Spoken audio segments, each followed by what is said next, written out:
citizen and no longer could use me and my child for citizenship. There are many services that were offered through the state and through CPS and DCFS that should have been used first before making a decision to take my child. I was never offered no safety plan, no alternative ways to work through these accusations while my son was in the, for my son to stay in the home. These reports hadn't been investigated properly. I witnessed lying in court reports from my hearing. I had to go through evaluation after evaluation, all while they kept my child from me. I lost so much time with my son. They even forced excessive drug tests and alcohol tests.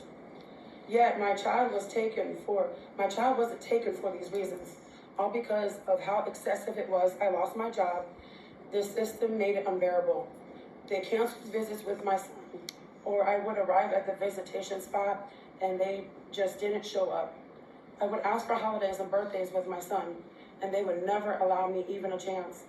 I even asked them not to cut his hair due to religious reasons, respecting my husband, and they disregarded our request. This is only a few things that they have done. This is a huge list.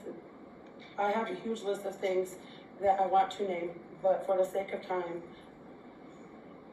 I'm not going to read off that list. They constantly violated my rights and my amendments. They coached my own family members, Corey and Blanca Bender, into turning against me.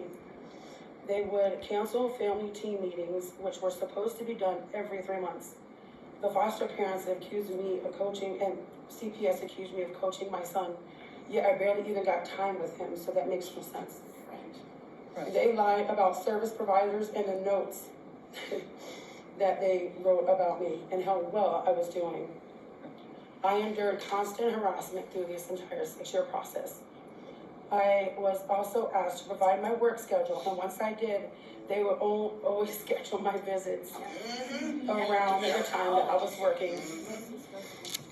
I also showed up to my visits, and they would say that I never showed up, or that they didn't know where I was or had proper housing because I wasn't there to show them. Yet I provided them with a copy of the lease as well.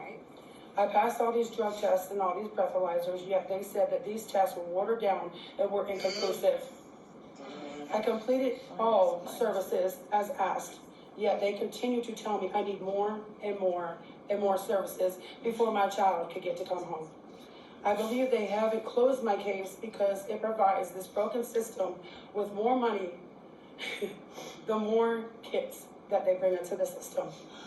At my hearing in court, my caseworker, Alvania Perry Burks, said I was doing things and did things that I never did.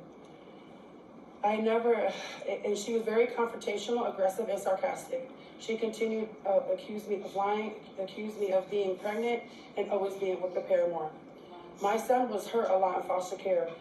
And in the visits I had with him, he had bumps, bruises, scratches, and scars. Yet every time I asked how these things are happening, my concerns are never addressed, and I'm always left in the dark.